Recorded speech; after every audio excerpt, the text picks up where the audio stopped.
Hello, everybody, and welcome to another episode of Beyond Talking Points with Matt and Matt. We are continuing our exploration of Michael Malice's new book, The Anarchist Handbook. Last week we did chapter 2. We talked about Godwin, William Godwin.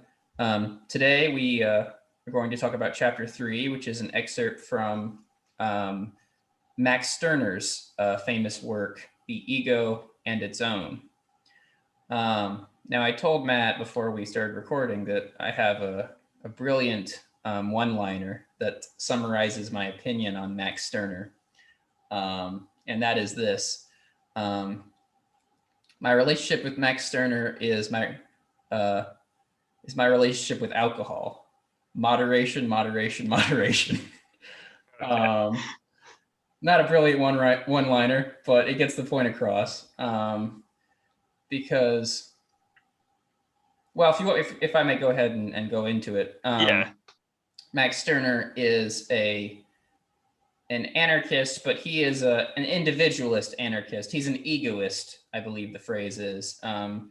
He believes in the primacy of the individual in a way that even some anarchists wouldn't agree with. He's on the extreme end of the individualist spectrum, you could say. He truly believes in kind of the sovereignty of the individual. So when you hear the word sovereignty, you often think about nation states. Not Stirner, not Stirner. Stirner is all about attacking what he calls spooks. So these abstractions that he thinks people are attached to, but he doesn't see them as real, and he sees them as people submitting themselves to fantasies, to false ideas, to gods, basically. And God would be a spook to Stirner, as would love, as would humanity, as would a whole host of other things, reason, I think. So he truly is about the individual gaining value from his own perspective. He doesn't think you should really submit to anybody. He's almost like a weird version of Socrates in a way. This kind of extreme individualism is coupled with a might makes right mentality. I mean, that's pretty much self-explanatory. We did a podcast about that not too long ago. You know, if I have the power to, force Matt to hand me $1 million, he has to give me that $1 million, and I'm right in doing that because I have that power over him. And if he had the power to do that over me, then he would be right to do that. So that's just a synopsis of Max Stirner's position. I'll let Matt give his thoughts on the piece, and then I'll give my thoughts on the piece as well. Yeah, I think that was a good summary. And I like the way you broke that down, because I did think it was kind of, to some degree, a bridge between some of the things I'll say and then a lot of what we discussed in episode 50 with Kohei when we had him on, and him talking about, I guess, his outlook on the world. And that was a long conversation that we had about power and what power means and power's relationship to morality. And I think Stirner's kind of known for being someone who's tough to understand, but I think because of that conversation I've had with Kohei, I kind of could see how those ideas, where those ideas came from, and I was able to kind of follow along with what Stirner is arguing. And it is interesting to me because, like, we are reading the Anarchist Handbook. So these are all thinkers that I generally at least have some degree in common with. And the way he's framing it in the beginning is a lot about how he is the individual, he is a sovereign, he has the right to cast judgment in the way that he sees fit, and other people have the right to cast judgment in the way that that they see fit. And the only person who can really say if certain things are right or wrong is generally, a random given person, and that's really the extent of it. I mean, as I think this episode's going to go, I don't think you or I are really on board with his kind of saying, therefore, all that really matters, or all that decides things is power, because you and I would probably try to stake out something beyond that, beyond what you do being an indicator of some level of morality, or if something is I guess good. Stirner to some degree like walks a line between that kind of language, but he is saying if certain things are right or not. And this is kind of the same line we were walking when we talked with Kohei, and that's kind of why we had some pretty powerful back and forth with him in like the last 20 minutes of that podcast. Is we were pushing back because it's like, well, you know, a lot of authoritarians have had the power to do pretty horrendous things in world history, but that doesn't mean they were right to do it. And then, I mean, if you take what Stirner says, Stirner's saying, well, it's really in that dictator's eyes, it is right to do. And we're really only one to judge things from our own perspective. So to some degree, I guess I'm sympathetic to reframing things away from the collective view of things and more to your individual outlook is the only thing that is truly matters to some degree. But it misses something that is innately true to pretty much everybody, and that there is some sort of, I don't want to say objective morality, but there is a pretty largely agreed upon morality in a lot of ways that is inescapable, which makes a lot of Stirner's claims kind of absurd if you try to make them practical. And if they're not absurd, then it just means they're devoid of the meaning that he implies, which means they're not very helpful. Which was a lot of, once again, the conversation we had with Kohei was me saying, okay, I get how you can get from here to here, but does this make sense? And if it doesn't, then is your theory helpful? That's how I kind of found myself thinking about a lot of what Stirner had to say. So yeah, feel free to bounce off that or go with a different direction. But I mean, it is interesting. I think people should read it. It's a good way of reframing things. So, so the reason I gave my one-liner in the beginning was because I think Stirner can be a good antidote to a certain mindset. So, you know, if you or I were talking to somebody, say, who was talking to a jihadist, if we could have such a conversation, if we could suspend disbelief for a second and imagine having a conversation with someone committed to jihad, you know, we could give them Stirner, we could show them Stirner's book. And I think that could be a way of talking them out of their commitment to jihad, because it's kind of, Stirner would say to them, you're being a fool. You're sacrificing yourself for Islam, or you're sacrificing yourself for Allah. You're sacrificing yourself for this, for, you know, a future Islamic caliphate. But all these are just abstractions. They don't really matter. You matter. Your desires matter. Your thoughts matter. Your feelings matter. Don't do that. Now, this is, of course, only a aspect of Stirner's philosophy. And often when I'm like reading philosophers, I'm more interested in what I take away from their philosophy than what they necessarily said. Because Stirner, as I said, he goes to, he takes that worldview to an extreme which most people would not be comfortable with. I don't have the quote right in front of me, but he does say somewhere in the passage, you know, if I decide that murder is okay, then I can murder. and he's not trolling. At least I don't get the sense he's trolling when he says that. He truly thinks, yeah, if I feel like that that act would serve my interests in some way, then you can't say that that's immoral because you're not me. And you know, I'm not comfortable making that claim. Most people aren't comfortable making that claim.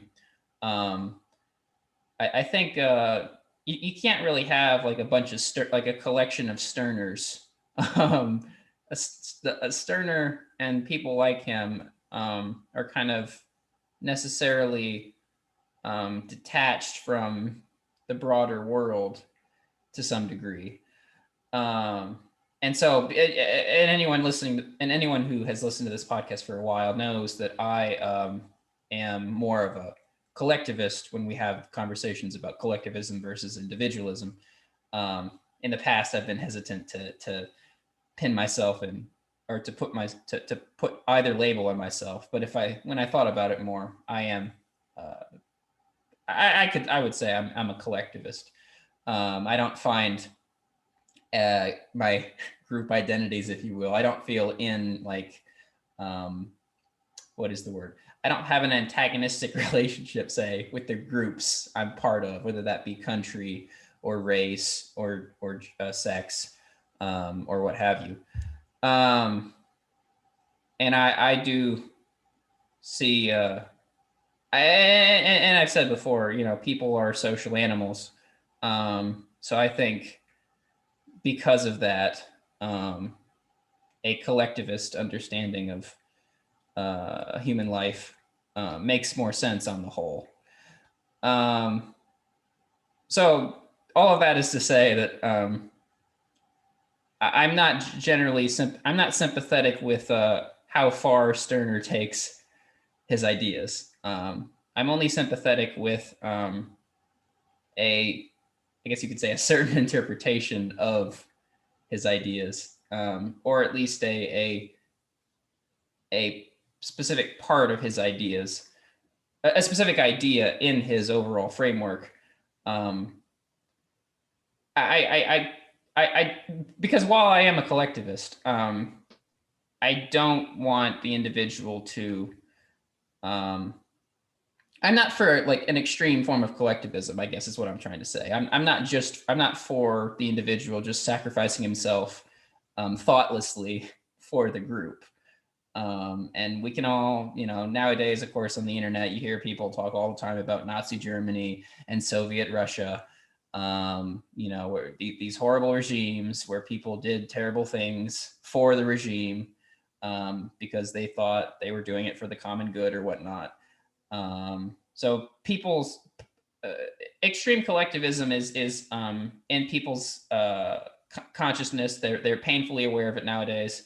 And while I do think extreme individualism is becoming more of a problem than extreme collectivism, I can recognize that both of them can become toxic. So I think we'll delve in this direction, because why not? When you give the example of like, okay, well, Stirner might be something that's okay to put in front of somebody who is like a radical Islamist or a jihadist, somebody who's willing to do something for, I guess, abstractions in a way. It is something that I guess I've brought up to you a few times off air, but there are times where I listen to people talk about certain things in politics, and my interpretation of what they're saying, and I know that they mean it in good faith, but even when I try to give it the benefit of the doubt, they are seemingly unknowingly talking in ways that are abstractions. And that makes me very sympathetic to how Stirner frames certain things as spooks. So like, sure, there are things that I'd be like less, like I would less likely to be throwing certain things out the window. But a lot of language that is collectivist in terms of political rhetoric seems to me to fall in a closer category to what we're talking about when we talk about that jihadist. And it's not because I'm necessarily implying that you're doing something so deeply immoral as, suicide bombing a bunch of innocent people. It's more of because a lot of collectivism that strikes a chord in people in the liberty community is based on things that aren't really real relationships in practice. So, and I've kind of talked extensively about our views on individual and collectivism, but it's very easy for somebody to make sacrifices for people in their family and people who they're directly related to. But once you get beyond a certain level, you are speaking about an abstraction for all intents and purposes, because you can't put a name to a face of who you're helping. And beyond this kind of spiritual recognition of each other that happens to be what's the word for it? It happens to be reciprocal a lot of the time, right? So like when you go to any ballpark in the United States, everybody stands for the national anthem. It's not just one state doing it and assuming everybody's with them. It's like it's happening on a pretty wide level, but still there is this lack of a true relationship. There's just an abstract label. And I am more sympathetic to referring to this in the way that Stirner would refer to certain other things. I think it's much closer to that than it is to anything that is, I guess, rooted in your personal experience. And I think it's kind of absurd it's not treated that way. So for that reason, like, I could sympathize with that framing by Stirner. And when he talks about the law, which he talks about a lot in this piece, I'm really sympathetic towards it, because he's really saying, like, hey, you have a group of people here and they're putting these judgments on certain actions. Why should I assume, or why should I take in their judgment and assume it's valid? Because it's not necessarily. And then this is something that, I mean, Michael Malice opens it. Oh, he opens the book with the chapter on his own. And the first personal example he gives is about how he was in a bioethics class, or a class of that sorts. And there was a thing about morality, and there was essentially a spectrum. And one was what is lawful, and the other side of the spectrum is, I guess, what people perceive in in this egoist way, self-evaluations of it. And like, so it's like, what is encoded in law and what do people just kind of decide on their own? And I don't think there's a good reason to really assume that a lot of the ones that we associate with formalized collectivism are more valid. And I think Stirner kind of dishing and slamming on those things is pretty valid. Because a lot of laws and rules that come up in a lot of, I guess what I put it as, like, civilized societies, societies that have the governments we expect in modern countries, a lot of them have very arbitrary rules that, like, you and I would clearly agree on. And that's something we've always brought up, is like, we brought up how nowadays you have to be 21 to smoke cigarettes. That was something that was snuck in there a couple of years ago out of nowhere. And there was like no debate on it. And it's just so absurd because we're close to that age. And we're just like, hey, well, when did this happen and why? This is stupid. And it's something that's innately true. You can talk to anybody, and anybody who's gotten an unfair parking ticket or has had a bad interaction with a cop over something stupid, there's this resonance that just because the government is supposed to represent the people and they set the law is clearly not the barometer of what is moral. And I'm not even trying to say you're claiming that. So Stirner's like exemplifying that, shining a big spotlight on it and saying, this is why collective morality really falls apart. And there's no reason why this isn't more arbitrary than what you believe. And if you can get away with it, then why would you follow these rules? If you have the power to, and you don't think it's wrong, then do it anyways. And I think that's a pretty empowering message for people who are, I guess, in my mind, like me, that are that they're kind of libertarian, to some degree, because it is good to have a reinforcing voice that says, if these laws are wrong, you really should not have an obligation to follow them. So do what you can get away with. And it's like, yeah, that's true. That is how I should act. And I mean, yeah, I mean, obviously you can take that in like an absurd direction, like how he makes a comment about murder. And Stirner isn't the person I would necessarily want to argue for any position I'm in favor of, but he brings up ideas and points that are relevant. And maybe I'd moderate him a little bit here and there, but I think overall he has a good sense of that. So I guess I'm not sympathetic to what you just said about collectivism, and I'm very sympathetic to his individualist points he makes throughout the passage.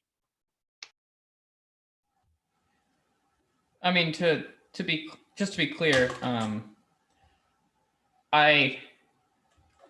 when I say I'm a collectivist, that's not the same thing.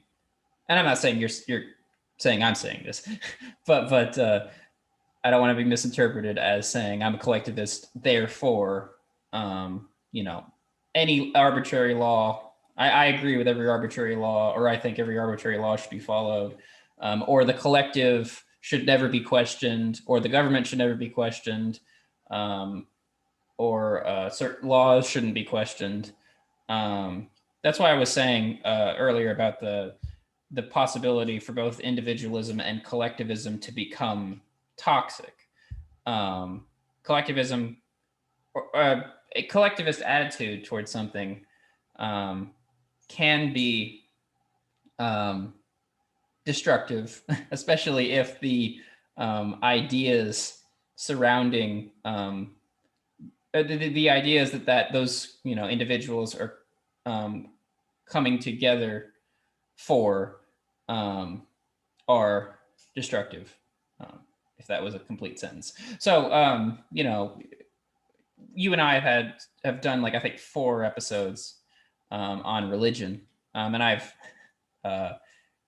made no bones about being very, very critical of religion, because I think that is a form of collectivism, which generally is unhelpful, and which generally can inflict a lot of harm, both on people outside those collectives and people inside those collectives.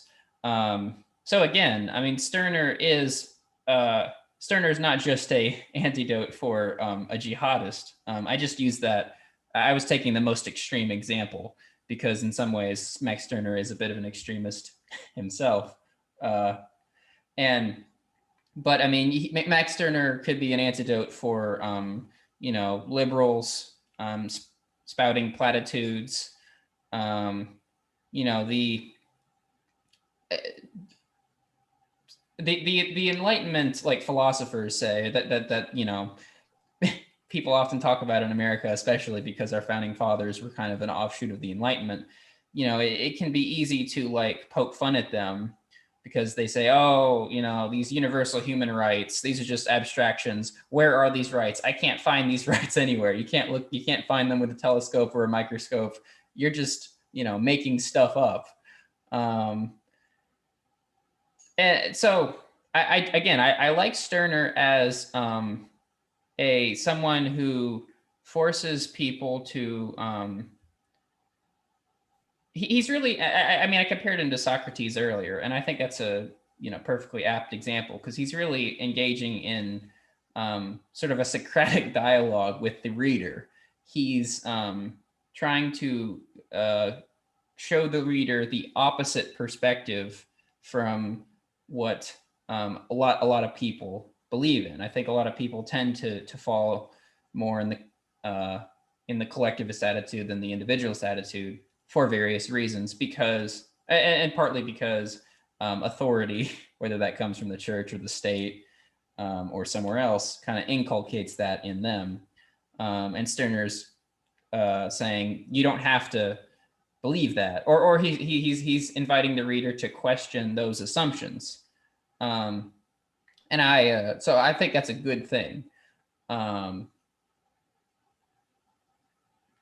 But Okay. I just don't, either in my personal life or intellectually, buy his individualist arguments generally.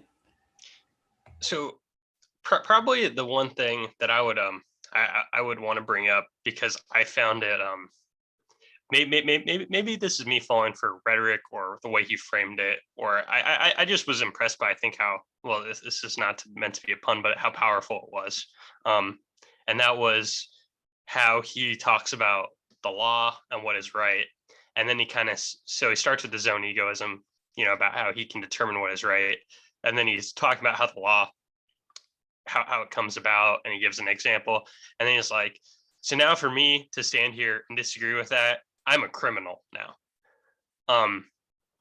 So I thought that was interesting, because he's writing in a way that is, you know, somewhat intellectual, but he keeps using the word specifically criminal, because he's, I guess, reminding you of how this isn't really fun and games, right? It's when you talk about the way that, I guess you could say, society or government really dictates certain things that I guess are right.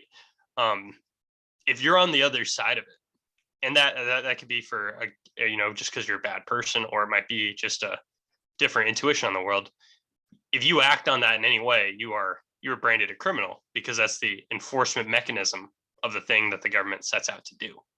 And I thought it was just really stark how you could have somebody who comes to this way of thinking in like a genuine way. And he's like, yeah, therefore I'm a perpetual criminal, and here's this is my role, because I'm not one of that group, so I am a criminal.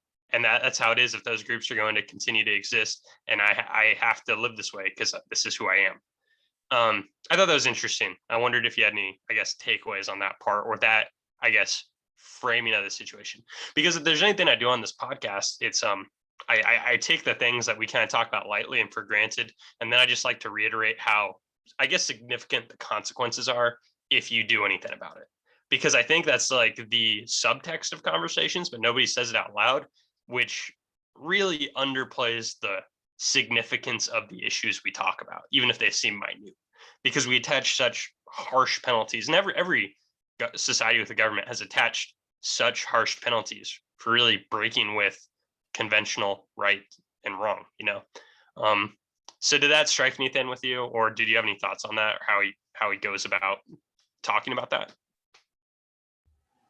Yeah. So when we have when we try to tackle the individualist versus collectivist conversation, um, I just find myself sort of struggling because um, often we're talking about, I guess, state authority, and I generally I think when Stirner talks about being a criminal, he's referring to, if I don't accept state authority in this that in certain areas of my life, uh, then I am literally a criminal. Um, but when I say I'm a collectivist, of course, maybe even communalist might be a better term, although I'm not trying to muddy the issue with words. Um, but, you know, my emphasis is not on, a bureaucratic government.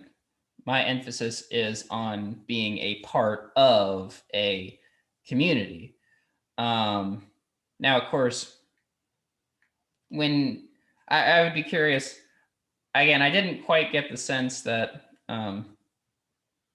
well, you could broaden this issue, or you could broaden Stirner's comments here out and say, not only is he saying he's a criminal from the perspective of the state, he's a criminal from the perspective of the community, because he does not feel an affinity with any community. He feels like an autonomous unit onto himself, and he wants to do what he wants to do. And if his autonomy contradicts the community, then he'll be, punished or ostracized or shamed in certain ways. Um, and again, at the risk of repeating myself, I just want to a thing about human life, that a tension which I don't really think is easy to solve. I think the tension has always been there as long as complex social structures have been, is the tension between, say, group interests and individual interests. So I'm not here to say that the individual can never be alienated from the community in a way that's unjust. I mean, if you take, like, say, the marijuana issue in the United States, I really get the sense from talking to people of many ages, um, the average person doesn't generally care about marijuana. I mean, yes, there are some people, some citizens that, yes, they actually care. They think you're a bad person, blah, blah. But I don't get the sense that most people think, yeah, you're a complete piece of human filth and you should be totally locked up for the rest of your life for smoking marijuana. But of course, it's the state. So the state's, like, in that case, it's the state that's kind of punishing the individual rather than um, the community. Um, so I just want to make that clear, that distinction between, say, state authority and maybe the authority of the community. But I also wanted to add, before I forget, the funny thing that I was thinking about the other day when it comes to, like, individualists. This is kind of a more of a autobiographical point, perhaps, because I'm not really attached to, even though I said I'm not I don't personally feel antagonistic to the communities I'm a part of. I wouldn't say I'm a huge part of any community. I am kind of a someone who keeps to himself a good bit of the time. But I don't think I could do that without a stable group of people, a stable community, whether that be a family or a city or a state or a nation or whatnot. So, and I don't think someone like Stirner, even though he's advocating for individualism, I don't think it's really an individualism which is worth having or which would ultimately benefit him in any way, because I think it's kind of an individualism which would breed chaos. But the individualism worth having sort of derives from the community. The community kind of gives you permission to go off and spend most of your time by yourself in your room watching YouTube videos or writing, bad poetry. So those are some thoughts on what you said. Yeah, I don't know if it's worth engaging in, but I guess I'll tell you why it might not be worth engaging in. What I heard you just say, it's not that it didn't make sense. It's that I feel like you use the words individualism and collectivism not in ways I disagree with, but in multiple different ways that are very open and vague and unclear. And for that reason, I don't necessarily think you said anything that had depth. And that's not to say that you were unsophisticated about it, because I know there's an idea you're trying to convey. And I think I follow it. I just think, and this is the whole thing with philosophy. I was kind of telling you this before the episode, that one of the fun things about reading things like Stirner's, you kind of had this experience where you're not sure if words really mean anything, or if the things they're talking about matter if you interpret the words how you think they mean. So one thing that and this is why I would usually reframe things through the lens of government, and you and I have talked about this too so much, which is kind of what cracks me up about it, is I concede the point that when I talk about me and my family, I'm being a collectivist because I'm talking about my family. But that doesn't mean when you use the word collectivism in any other way, it is remotely applicable to what I experience or how my relationships are experienced. There are so many dimensions, or I guess levels of different relationships, that terms like individual and collectivism almost inherently miss the point. And it makes it almost impossible to say anything that I think is remotely of use. So when you talk about radical individualism, I can imagine a dude sitting in this room watching very weird videos on the internet and then going and shooting 20 people in the head. And I could think, wow, that was one person who got sucked down a rabbit hole. That is bad. But when usually the ways I try to use the words like collectivist are usually confined to things that are forced collectives or things that are very large and almost abstract. So when Stirner is called an individualist to some extent, I could explain to you a defense of an individualist society that I think Stirner would be okay with, but I think you would argue that that's collectivism, because I think we'd both be using the terms in ways that are both intentionally and unintentionally vague and broad. And then when we argue with each other, we carve out our own exceptions because we're like, well, that's not it because this. And then we end up with these kind of inconsistent, fungible terms that I think bogs down any type of conversation. I almost think those two words should just be banned from the English language because I think they make most dialogues untenable. So that's where a lot of my pushback starts, because I don't think what you said was consistent, but I think you have a thought there that might be consistent. I just don't think you're able to say it because of those toxic words, having multiple meanings in different contexts that even you used in this episode. So maybe that's where I'm struggling, and maybe that's not something worth getting bogged down into. But that's kind of my reaction when that's been coming up, I guess, lately in our talks. That's why it's kind of funny to me, and that's why I was kind of calling it a spook earlier, because it's like, well, it does feel like we're not talking about anything that's tied down at all, so it's not really helpful. So when it comes to I don't know. Given what I read of Max Stirner, and this is the only thing I've really read about Max Stirner, I've listened to an hour-long lecture about him. But I'm not a Stirner expert.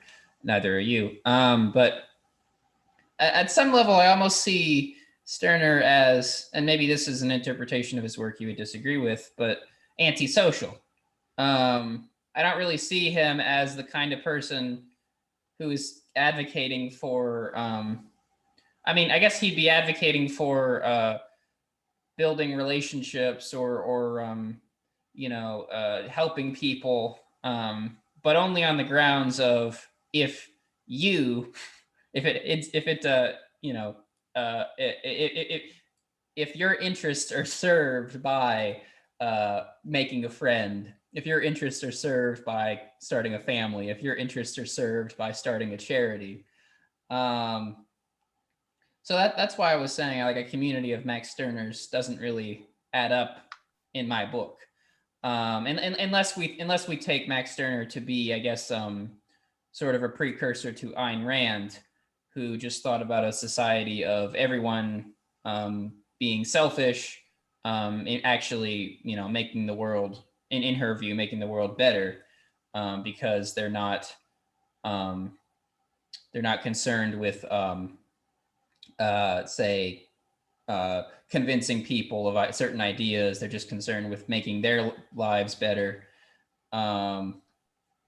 So that's sort of, I guess, part of my issue, I guess, reading Max Stirner, and also part of my issue when I think about anarchism as a whole. I can struggle with again, we can discard individualism and collectivism as terms, but I struggle with a communal sense of sort of a place. The individual kind of should, I think most individuals or most people want a place in some community. And so maybe you could help me work through that. I think I actually can be productive. I think we have a productive conversation. I think we've met what's the word for it? We've had the requisite amount of unproductive conversations to where maybe we can have a productive one here. Okay, so I don't think you are wrong in the way that you're interpreting it, but I don't agree with that interpretation. So Max Stirner might be very antisocial. I get the vibe he's antisocial. But one thing I would say is when we're talking about relationships, Max Stirner might not want to get settled down with a woman and have like 5 kids and a loving family. But Max Stirner certainly needs bread, and he's okay with paying somebody money for bread, right? So that is a type of relationship that is based on a lot of people doing a lot of things at once. Now, I think the better way to frame it is around the popular conversation that goes on around Ayn Rand and what she believes. And Ayn Rand proposes that people should be selfish, but it means something that isn't what you would assume, and that's kind of the whole point. It means that people should do things that they want to do. But as you and I all know, and hopefully the listeners can, and hopefully you and I both know, but unless you're a sociopath, you do derive pleasure from doing things that are good for other people. And Max Stirner's whole philosophy isn't that you should agree with Max Stirner and want to be a sociopath if he is one. It's that if you are a person who thinks it is good and right to do something that is traditionally thought of as like a nice thing, then you should do it. So you have to take it the other way. So Ayn Rand's whole thing is like, if you're in a loveless marriage and you're doing it out of obligation, then you're a fool. She thinks the whole Jesus story is the worst thing that's ever happened, because it's all about self-sacrifice. And her idea is you shouldn't bear a cross unless you want to bear that cross. And if you want to bear that cross, she's okay with you doing it. So the whole thing is, if your husband, gets in a car accident and he can't walk and you have to take care of him for the rest of your life. Well, if you love your husband and you want to be the person that takes care of him because they still matter to you, even though they're handicapped, Ayn Rand is saying, then you should do what you want to do and be selfish. And being selfish in that situation is doing something that is colloquially seen as selfless. But it's one of those things that gets lost in the translation of people discussing philosophical ideas that aren't necessarily using colloquial language. I think the same can apply to Stirner. If everybody is a Stirner and is acting under their ideas of what they think is right, this is one of the reasons why I hate formalized government, is I think it takes majority opinions that are maybe 80-20 in terms of how they view interactions, but then it enforces them on everybody.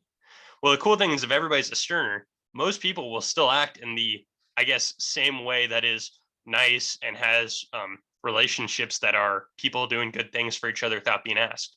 All of that would still happen because that is the natural ethos of the people.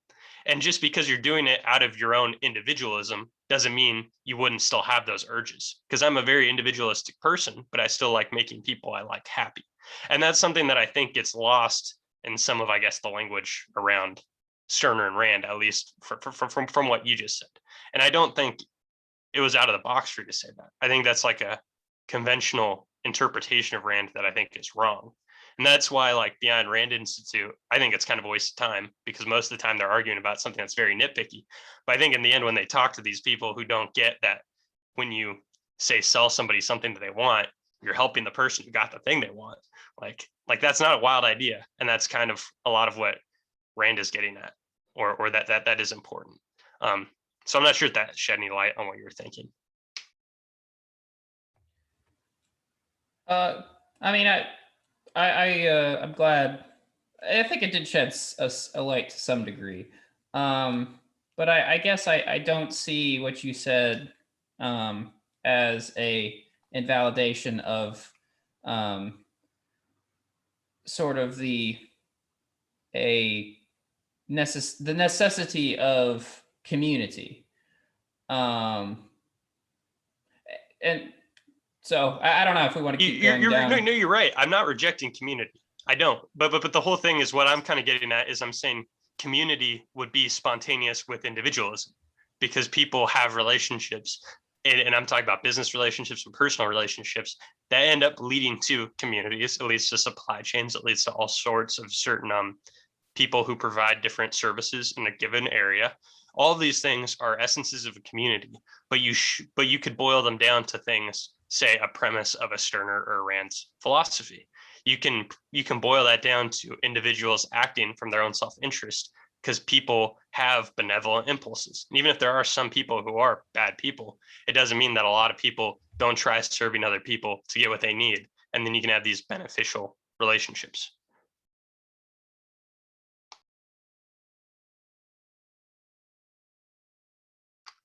Matt, you're muted. That happens on occasion.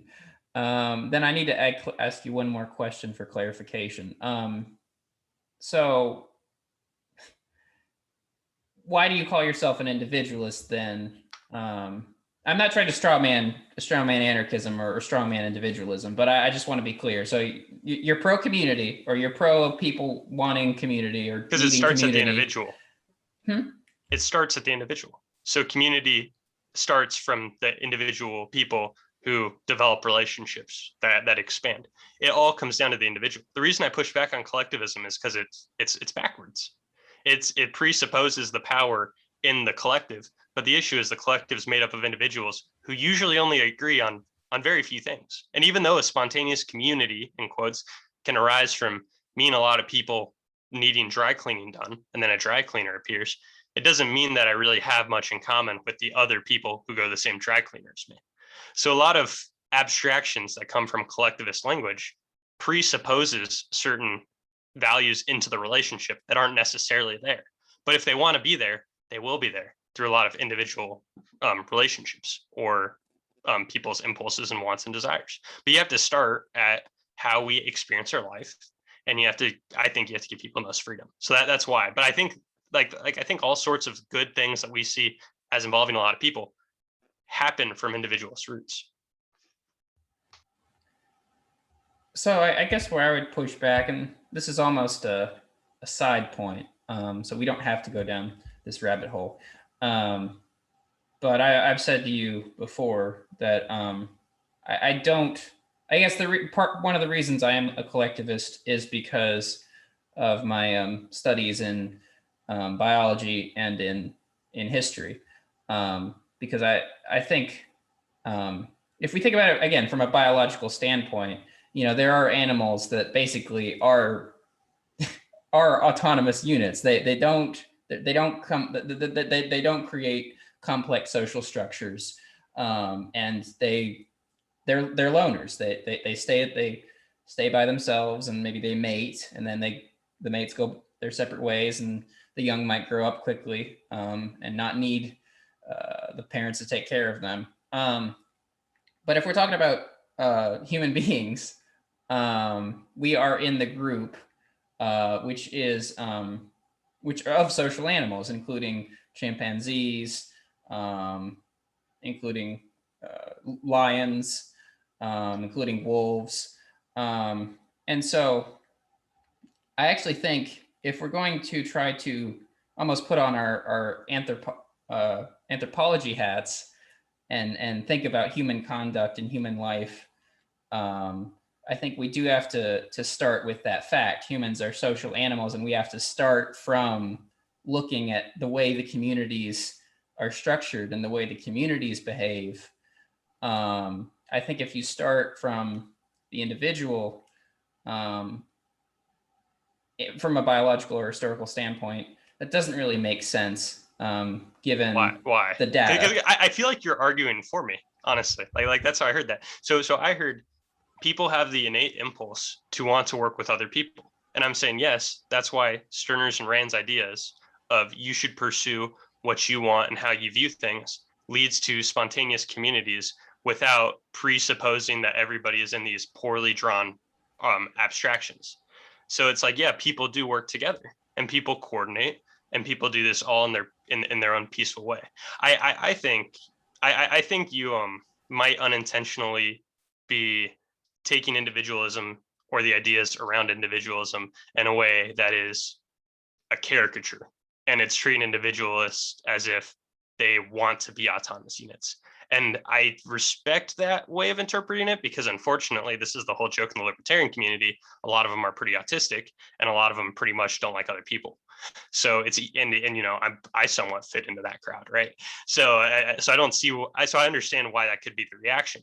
But the fact of the matter is, when we're talking about a person should do things that fit their desires and the way they view the world, that often does mean they decide to do certain things with other people, whether it be building a family or going to the same stores that service their needs all the time, or coordinating with people in a workplace. But that doesn't mean that all the outgrowths of collectivist arguments, say framing things as groups that are not really natural, or people who don't regularly interact with each other, and using that as the justification for things like law, like those things don't really go together. Like those are almost so far away from each other in terms of just topics, that this is why I think using language on about like collective action or collectivism and individualism gets conflated. So you could argue I'm a collectivist because I think individualist behavior leads to people interacting in a social way. Obviously true. Like it is obvious that if everybody's completely free, people make all sorts of relationships and work together in a cooperative way. Like I think that is undoubtedly true. That's the reason why I'm an ANCAP. Because I don't think we need to force arbitrary groups together and then cram down certain things on them. Like I think that's the opposite. I think human nature shows that we could be cooperative, and people want to be cooperative. And if people follow their self-interest ends up being helping other people to help themselves. Like that, like kind of what you're saying is like, yeah, that's exactly why I feel the way I feel about everything. So that's why it's kind of funny. Like I don't feel like I'm talking past you here. I feel like I'm repeating it back and saying that doesn't invalidate anything Rand or Stirner or ANCAPs or people of that sort really say. It's almost like it's just a categorization way of using of I guess. Well, everything about Stirner's thing is the validity of certain ways of viewing morality. So I feel like a lot of collectivist language really co-ops that working in groups is a natural element of people, and then co-ops that to cram their morality onto a large scope of people when there's no reason it needs to apply to that large scope of people. And it seems arbitrary. But I feel like the whole point of what you said is we started the individual, and since the individual is a social animal, they could follow their own self-interest and peacefully cooperate with a lot of people in a way that's beneficial for everybody. And that's how you get societies even with individualism. And that's a good thing. Yeah, I don't know if that completely is not what you think, but that's clearly how I see it. So we might be hitting a bit of a wall here. I mean, I could. So there's a couple things I could say. I could buckle down on perhaps the why I would say group identity is very important when we think about human life. We could agree to disagree that individualism and collectivism must be banned from this podcast for eternity and just talk about the issues in different ways. Because I'm kind of having the opposite experience of what you were having earlier. You were kind of feeling like I was maybe unintentionally defining terms in ways that were beneficial to my arguments. And then I heard what you said and I had the exact same thought. Well, we could try defining terms and then framing them once we've accepted a definition. And then maybe we won't talk past each other. Because I think part of the issue is I think you're accepting a very broad definition of collectivism. But if you say it as collectivism is putting the group in front of the person, I'm saying that community and not being a collectivist are very, very compatible.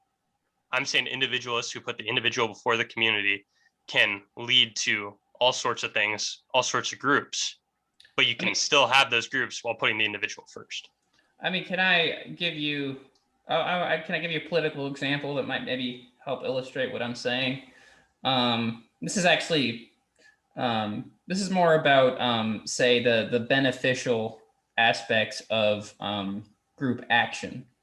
And I think I might have even used this example before, so forgive me. But if one college grad stops paying his or her student loans, nobody cares. I mean, the people who they owe them to obviously care, and they're going to try to make sure the person pays their loans. If a huge group of students, of college grads, stop paying their student loans, right? That forces the people that are profiting from these student loans to say, okay, we can't just wash this away. We can't just send them angry letters. We can't just not do anything about this. We have to, that forces them to negotiate, right? Mm-hmm. So I guess when I say I'm a collectivist, partly what I'm referring to, partly again, it is kind of like a biological, anthropological construction.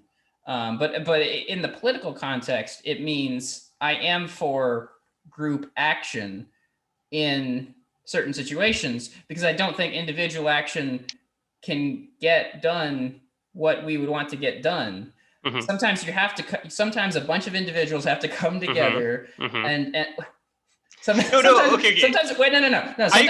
agree. Sometimes a bunch of individuals have to come together, and they can't act as individuals. They have to act as if they all have, as if they're all one person, so to speak. That they all have one goal, and they all act in. They all do their part to, put that goal into action, or they all do that part they all do their part to go after whatever it is they're pursuing. Okay, but what I liked about your example is, in it, nobody sacrificed for the group. Everybody did the thing that was beneficial for them. They worked together because then they got their loans canceled, and they're like, awesome. So if we define collectivism as putting the group in front of the individual, and individualism as putting the individual in front of the group, the point is a bunch of individualists can come together and all do something. And that's still them putting themselves first. That's what I think is a hard thing to get across to people. All those people said, I don't want to have to pay these loans. So they got together, and now none of them have to pay those loans. They didn't sacrifice. They got what they wanted, and then they worked together to get what they wanted. This is the same thing that happens in business. In business, what happens is people want to make money, and they have skills to offer. So they say, hey, what I'm trying to get a salary. And then somebody says, cool, here, I'm going to have you work in this group of people. And because this group of people works together, you're going to make a product, and now all of you guys get a salary. So everybody comes together, but they're all doing it because they want salaries. Right. So all these people are pursuing their selfish nature and coming together to do something. So none of those people are putting the collective first in those scenarios, and they're all getting their outcome they want. So that's why I'm saying that individualism breeds things like community and mutual beneficial relationships, because that's all stems from I'm going to follow my goals, what makes me happy, or my desires. And that means working with other people. So I'm totally on board with that example, but not for the reasons you're trying to suppose. And I think that's a good example of why I think I get upset with these conversations, because I think the example you just laid out wasn't wasn't consistent with the definition of collectivism that people put forward, which is groups before individuals, because that was individuals did something as a group to get what all the individuals already wanted, right?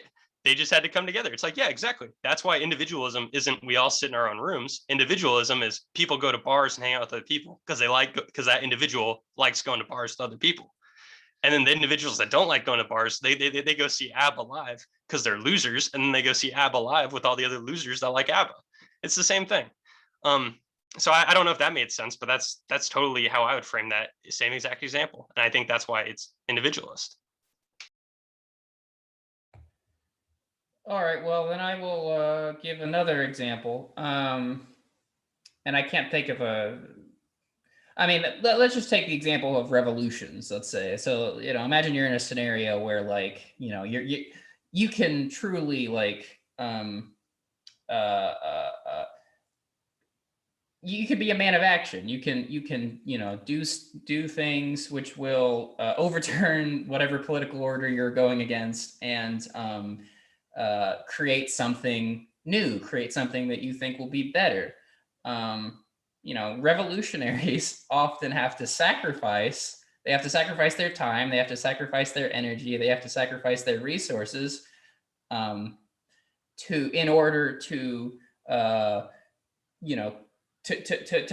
to allow the revolution to get anywhere.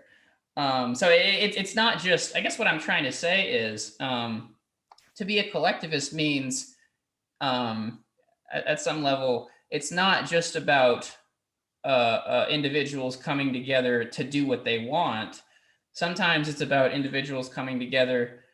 Maybe revolution wasn't a good example for what I'm trying to say, but individuals coming together, even to do two things they might not want to do, but everybody benefits somehow, even from doing those things they don't want to do. I mean, at some level, I'm feeling like this conversation is breaking down. So I'm not quite sure how else to convey this. Yeah. But I don't think it's not always helpful to think of it as a group of what's the word? You got your voluntarism. I don't think when I'm talking about like group action, it's not always about voluntary behavior, or it's not always about voluntary transactions. So I think I don't think voluntarism is like the crux of it, but I think that's an element that I just think is worth regarding, but I don't know if that plays a role here.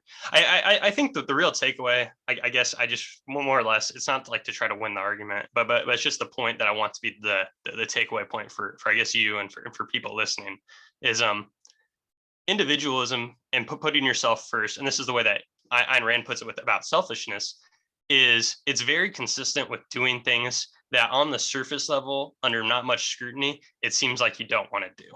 So things like work, things like if you had a disabled loved one, taking care of them. Frankly, I guess what Ayn Rand would tell you is it's like, well, but do you want to do that given the actual outcome, the real outcome? Because it's not just that you're working to get an amount of money. And usually you don't see the amount of money, racking up like dimes dropping as you're sitting at the laptop doing your work. You don't usually see it right then. So you're thinking, I hate work, but then you get paid and you're like, oh, well, this is awesome. So I guess it's like you can very well be selfish while doing things for other people that you don't necessarily love. It's not like a hedonism dichotomy, and it's not that outrageous. And it's like if you take care of somebody you love and it's a lot of work and it's challenging, it's not a sacrifice. It just isn't. It's one of those things that people complain about because it's hard, but it isn't a true sacrifice because it's something you want to do because you want that person to have a good end of life, not with a random caretaker so they feel like a burden. You want to be the one that's like keeping them involved in the world. You want to be attached to that person still, even though they're going through a lot. So there are these things that people will say as if they're a sacrifice, but if you really believe in it, it's not a sacrifice. Or else Ayn Rand would say, you're throwing away your life because you're not doing something you believe in. And that's pathetic. That's pretty much the lowest of the low. So I guess what I would say is people should just not think that being an individualist is inconsistent with doing things that we colloquially are like, oh, that was nice of them, right? Because there's so many nice things you do because you want to do it. And that's the core of individualism. It's not that you're selfish, it's that you're doing things you want. And that's how Ayn Rand would probably define being selfish. And she doubles down on it because she's provocative and she's trying to make a philosophical point. I don't necessarily see the need to double down on it.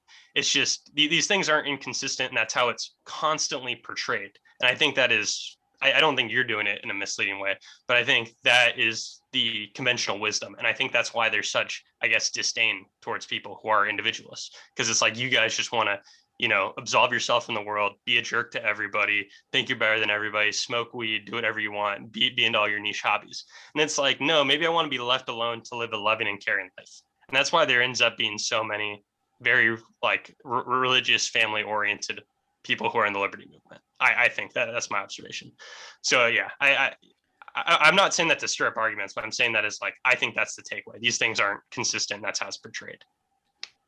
Well, but I guess, so what I'm worried about then in this conversation is, or rather what I hear you saying, I think, is your interpretation of collectivism seems to be kind of focused on, well, I know you're trying to get away from those terms, but you're really honing in on the individualism label, because you seem to think of collectivism as sort of like, 80% of people want, an AK, want an automatic assault weapon, and 20% don't. So laws are passed to, ban assault weapons, and the 20% that want assault weapons aren't able to get it.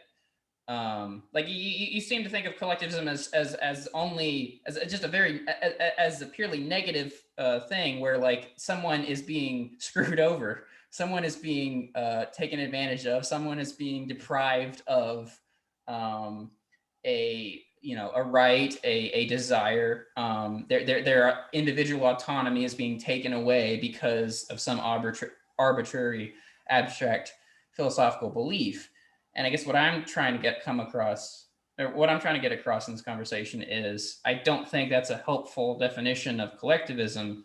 I think that's a too negative definition of collectivism, if we're going to use those terms at all. How would you define collectivism if you're rejecting the label or because I said collectivism is when you put the group before the individual. Is that an acceptable definition of collectivism? Okay, because that's the colloquial definition, is individualism is individual before group, and collectivism is group before individual. So the only time group comes before individual is in those edge cases. That's been my big argument, is all the cases that I'm saying in favor of that are voluntarist, even though they involve a lot of people, those are individualist, because the individuals aren't putting the collective in front of them. They're either putting themselves in front of the collective, because even if they want to do it, if they want to sacrifice themselves, it's individualist because it's rooted in them and that's their want. So even if it's superficially is them giving something up for the community, it's because they wanted to and were willing to. But I don't think that's, but that again, that sort of seems to, that definition seems to imply then that, so maybe I need to come up with a better definition, because I'm not satisfied with what you said there, because basically what the logical conclusion from what I hear you saying is, therefore we're all individualists. These crazy leftists need to go away because, they're imposing their will on me, and I don't want that. But again, I don't think that's a helpful definition of collectivism. At least that's not what I mean when I say I'm a collectivist. I don't think it's fair to say collectivism is only the only practical application of collectivism is those edge cases where 20% of people are screwed over by 80% of by the other 80%. I guess the reason why I'm using those definitions is because, one, that seems to be the most common phrasing, and the other reason is, and I'm pointing out that argument because I am making an argument that isn't the conventional one that you would, I guess, hear, because a lot of people think you have to put the group in front of the individual or else all these things won't happen that are good. And I guess what I'm saying is, you don't need things that I would define as coercive regimes. because since you can boil all these groups to the individuals and the individual's desires, the good groups that are actually mutually beneficial are spontaneous without these coercive bodies. And that's the beauty of it. Like, that's the beauty of humans being a natural creature, right? Because since they're a natural creature, it stems from all these things without having coercive regimes. And that's why I'm drawing the line of saying, really, putting the group before the individual only matters in those coercive regimes. Now, if we want to, in the future, I guess, lay out more specific terms to better, I guess, discuss the issue and maybe get down to what you're saying, then I'm fine with it. But that's why I think I've always tried to come into these conversations with the idea that I think you think that we disagree, and what we're really disagreeing on is terms, and then the takeaways from those terms, given how we choose to use them. And I think on the facts on the ground, we're completely on the same page. I just think we refuse to use certain language because we don't want the other person to have ammunition for their arguments. I think that's very likely, because and I don't think that's a malicious thing. I think that's a natural thing. And we're both stubborn, right? So I think that's why we're hitting this roadblock. I think the disagreement, though, is deeper.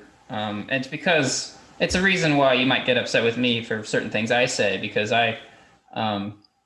okay, so we both agree in the necessity of community, or at least in people's most people's desire to be part of a community, whether that means family or that means going to your Yu-Gi-Oh game night or going to the ABBA concert. ABBA is not for losers, by the way. Love ABBA. You can fight me on that. But I take that starting point. And then I think you can draw certain political implications from that. So, I was making a distinction between the government and the community earlier. But I think probably one reason I don't have as much of why I don't dislike the government as much as you do is because I see the government as an offshoot of the fact that humans are social animals, and we create complex social structures. Doesn't mean I have to like any particular government. So I do think there actually is a disagreement. It's just not necessarily a disagreement on whether humans are social animals. It's a disagreement on how that maps out on socio-political issues. I think I just want to note that there are like two reoccurring sub-themes. Well, one of them came up last week. That was you being curious about why governments come to be. But then the other reoccurring theme that is related is are governments necessary? So it's like there are two questions. It's like, why do they arise? And then it's like, but do we actually need them? And that's like you and I did a episode with Keegan about the whole idea of the state, and it was mostly me and Keegan going back and forth and arguing, and him, I guess, pressing me on kind of edge cases, and me saying like kind of like, nah, I don't think the state needs to do that. And even if so, there are other ways to make the decisions that people are happy about generally, like other kinds of adjudication that happen without a coercive body. So but that was like a conversation about if the government's necessary. And I think my whole takeaway about human nature isn't about if it's a spontaneous thing that it makes sense for it to come up, but like my big takeaway from human nature, and then the way I'm framing individualism, is we don't seem to need somebody to coerce people into group before individual relationships. And if it's not group before individual, if it's individual before group, then it's voluntary. And I think voluntary relationships can account for a lot more of the group dynamics that are complex. Like all sorts of complex organizations aren't government.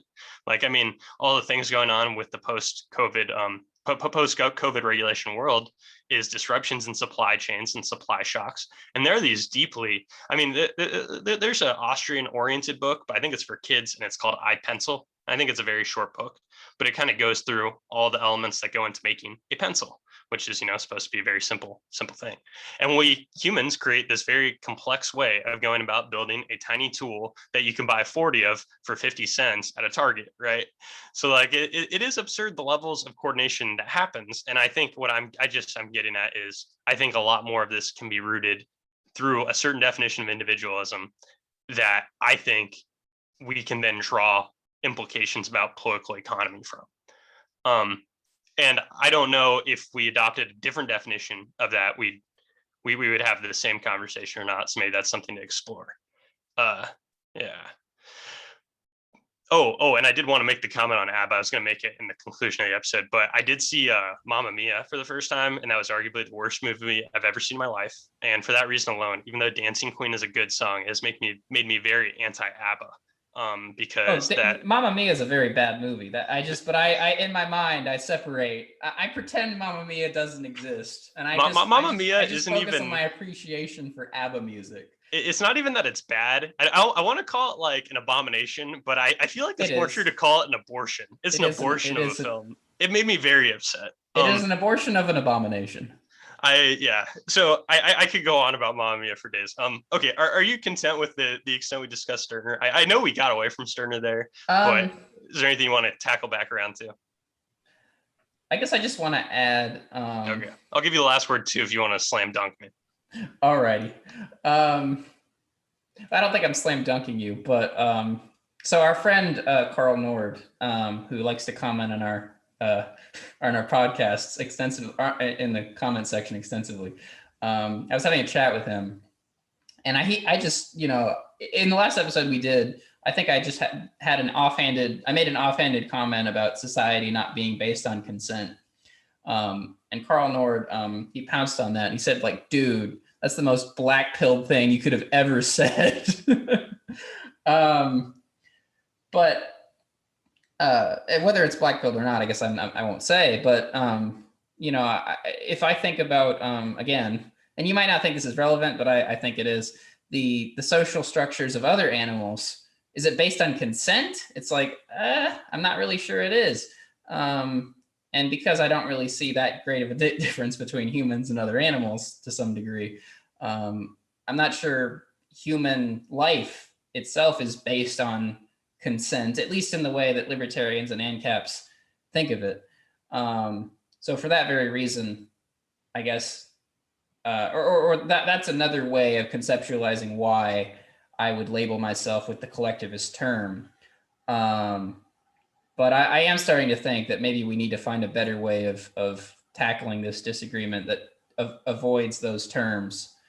Because I don't know, I try my best to label to be precise with the definitions, or at least to let people know, what definitions I'm using in what contexts. So if I say, in my life, I'm an individualist, what I mean is I'm not someone who, goes out and parties every night. I'm not somebody who goes to church every Sunday. I'm not personally, like I said, involved in too many collectives. But if I am, that's different from if I were to say I'm an individualist if I were having a debate in a political science class and I said I'm an individualist, that's a little different. But to some degree, I don't see these. I think those terms are necessarily, I think they're kind of vague and general by their very nature. I don't really see how we could get past that. So in the future, I guess I can try to be more clear in how I'm using what word in what context. But I think I'm pretty sure everything I said was entirely consistent. Okay, I'm not going to push back on that too much. We got some good mileage in going in circles there, and it is fun to go in circles there. I think we had a couple. At least I thought I got a couple good ideas out there. I think I'm going to be satisfied with what I said, because sometimes I very feel like I missed an opportunity to just throw something out there. But today, I don't know. I feel like I said what I said in a way that was somewhat convincing. I think I defined. I know we weren't necessarily consistent throughout on the terms, but once I defined terms, I feel like the things I said flowed with those terms. Somebody can question the implications of them given my definitions, but that's okay. And maybe that's something we'll talk about after revisiting maybe. But that was good on Max Stirner. I did look up earlier who our next episode's on, because I wanted to leave that cliffhanger, but I immediately forgot it, and it was something French, so I don't want to get it wrong. Okay. One of the I think the first person to use the term anarchist to identify his political ideology. Yeah. I'm very curious on how I'm going to take away his work, given that he's French, because I have to overcome my personal prejudices against those not very fine people. I Very know understandable. I said yeah. to someone a while back that the most barbaric culture to ever exist was is France. I think I have to disagree with that, because if they're barbaric, I might have some respect for them, but unfortunately, I do not have any. So that's going to be a fun discussion to have next week, and we'll dig into that one. This was our attempt to tackle some level of individualist egoism and Stirner's work. For what we did, I think we touched on it, and then we kind of spun into what interested us. But I guess that's really the essence of this show. So I'm happy with how this one went. So if you want to find more content, you're watching this one somehow. I don't know if it's YouTube or on the podcast feed. So you can either do more of that, or if you're watching on YouTube and didn't know it's on podcast feed, you don't necessarily have to look at us while we're talking when you listen to us. You could just listen to the audio version. I'm not opposed to that. It's how I normally consume content. So you can find our audio feeds just by searching Beyond Talking Points, or on all the normal podcatchers. You can find us on YouTube just by searching Beyond Talking Points. I do another solo show sometimes, Obey Podcast. Find that on YouTube and podcatchers. You can find Matt on YouTube as the Anti-Philosopher, posting other sorts of vlogs and commentary on things. And he doesn't have me constantly butting heads and nitpicking all of his comments. So if you want to see what he sounds like without somebody constantly giving him a hard time, you can find his contact sent at the Anti-Philosopher. But until next week, where we tackle the third section from the Anarchist Handbook, signing off is Matt. Thank you.